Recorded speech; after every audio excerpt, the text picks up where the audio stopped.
വളരെയധികം സന്തോഷല്ലേ. നമ്മൾ ഒരുപാട് പ്രാക്ടീസ് ചെയ്ത് ഒരുപാട് കാലത്തെ പരിശ്രമം കൊണ്ട് നമ്മൾ സ്റ്റേജിൽ നിൽക്കുമ്പോൾ ആളുകൾ അതിനെ അപ്രീഷിയേറ്റ് ചെയ്യുമ്പോൾ നമുക്ക് എന്താണ് വളരെ സന്തോഷം തോന്നും. പിന്നെ അടുത്തടുത്ത വേദികളിലേക്ക് കൂടുതൽ പ്രോത്സാഹനങ്ങളാണ്. അതാണ് ഇനിയും അടുത്ത വേദി ചെല്ലുമ്പോൾ ഇതുപോലെയുള്ള കയ്യടികളും പ്രോത്സാഹനങ്ങളും കിട്ടണമെന്നൊരു പ്രതീക്ഷ നമ്മുടെ ഉള്ളിൽ കൂടുതലായിട്ട് വർദ്ധിക്കും. അപ്പൊ അതിനോട് കൂടുതൽ ഇഷ്ടത്തോടു കൂടി പിന്നെയും അത് ആ കലയെ നമ്മൾ കൊണ്ടുപോകും.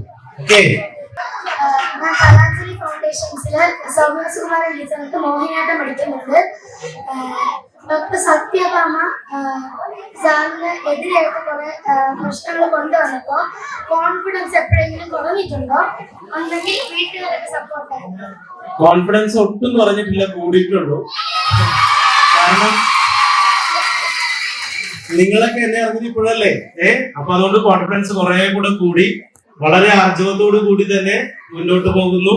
അപ്പൊ ഇനിയും വീട്ടുകാരെയൊക്കെ കൂടുതൽ സപ്പോർട്ട് ഇപ്പോൾ നിങ്ങളെ പോലെയുള്ള കുഞ്ഞുമക്കൾ വരെ എന്നെ തിരിച്ചറിഞ്ഞു എന്നുള്ളത് എന്നെ സംബന്ധിച്ചിടത്തോളം വലിയ സന്തോഷമാണ്.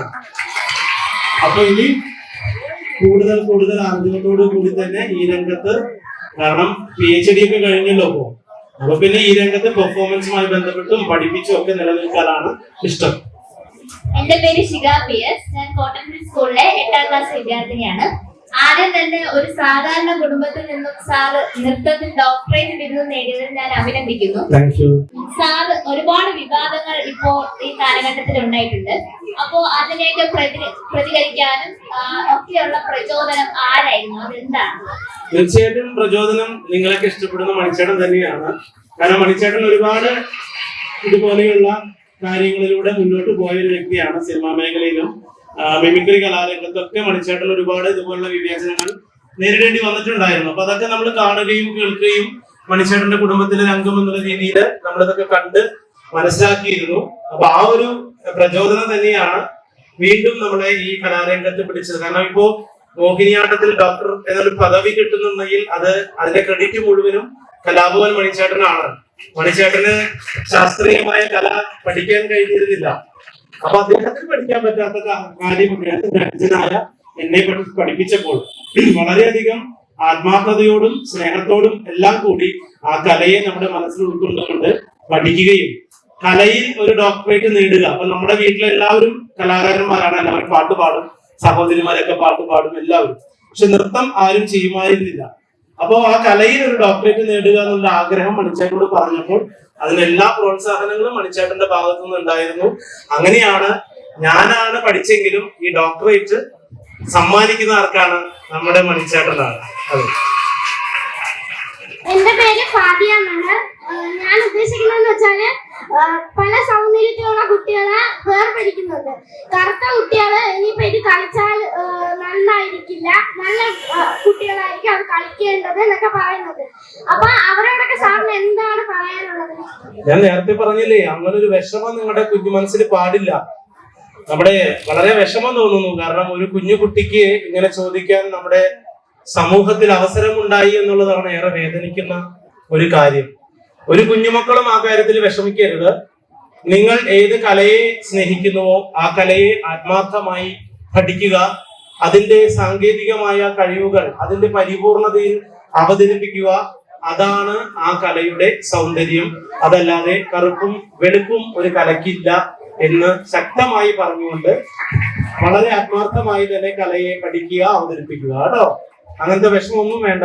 ഇപ്പോ അങ്കിള് നേരിട്ടത് എങ്ങനെയാണ്? ഒരു പാഠ്യ പദ്ധതിയിലൂടെയാണ് അതിന് നേരിട്ടത്. ഇപ്പൊ മോഹിനിയാട്ടത്തിലെ ജെൻഡർ ഡിസ്ക്രിമിനേഷൻ അതിനെ നേരിട്ടത് ഒരു പാഠ്യ പദ്ധതി, ഒരു ഗവേഷണ പ്രബന്ധം തന്നെ വെച്ചിട്ടാണ്. ആ വിവേചനത്തെ എതിരായി കേരള കലാമണ്ഡലം എന്ന ഒരു അതുല്യ സ്ഥാപനത്തിൽ നമ്മൾ ഇങ്ങനെയൊക്കെയാണ് ഇവിടെ ഉണ്ടായിരുന്നത്, മോഹിനിയാട്ടത്തിന്റെ ചരിത്രം ഇങ്ങനെയാണ്, ഇവിടെ പുരുഷന്മാരുണ്ടായിരുന്നു, പുരുഷന്മാരാണ് ഈ നൃത്തരൂപം ഉണ്ടാക്കിയത്, പിന്നെ എന്തുകൊണ്ട് ഈ പുരുഷന് നൃത്തം ചെയ്തുകൂടാ എന്നുള്ളൊരു പാഠ്യ പദ്ധതി, പാഠ്യ സമ്പ്രദായത്തിലൂടെയാണ് ഈ വിവേചനങ്ങളൊക്കെ നമ്മൾ അടിച്ചമർത്തിക്കൊണ്ട് ഇന്ന് ഇവിടം വരെ എത്തി നിൽക്കുന്നത്. അപ്പൊ വിവേചനങ്ങളെ നമ്മൾ വിവേകപൂർവ്വം നേരിടുക എന്നുള്ളതാണ് ഏറ്റവും പ്രധാനം. ഓക്കെ.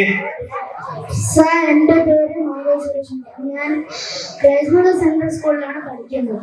അപ്പോൾ എനിക്ക് ചോദിക്കാനുള്ളത്, ഈ ഡാൻസ് സ്റ്റെപ്പിൽ ഇങ്ങനെ കടകാമുഖ അങ്ങനെയുള്ളത് എല്ലാം ടോട്ടൽ എത്രയാണുള്ളതെന്ന് സാറിന് അറിയാമോ?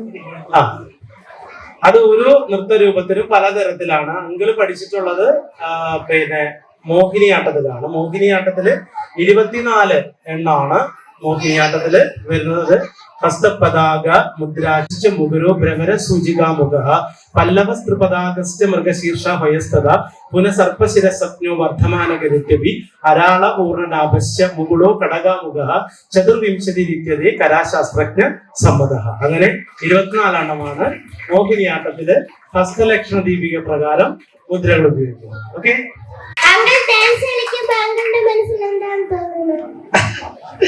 ഡാൻസ് കളിക്കുമ്പോൾ ഡാൻസ് മാത്രമാണ് മനസ്സിൽ തോന്നുന്നത്. വളരെ സന്തോഷം. നമ്മൾ ചെയ്യുന്ന വിഷയം ഏതാണോ ആ വിഷയം നമ്മുടെ മനസ്സിൽ ഇങ്ങനെ പതിഞ്ഞിരിക്കും. മനസ്സിലായോ? അപ്പോ ശൃംഗാരമാണെങ്കിൽ ശൃംഗാരം, കരുണമാണെങ്കിൽ കരുണം, രൗദ്രമാണെങ്കിൽ രൗദ്രം. അപ്പൊ ഏത് കഥയാണോ, ഏത് കഥാസന്ദർഭമാണോ നമ്മുടെ മനസ്സിലുള്ളത് അത് മാത്രമായിരിക്കും നമ്മുടെ ഉള്ളിലുണ്ടാവുക. ഓക്കെ. പിന്നെന്താ കളിക്കാനോ? കാണാം.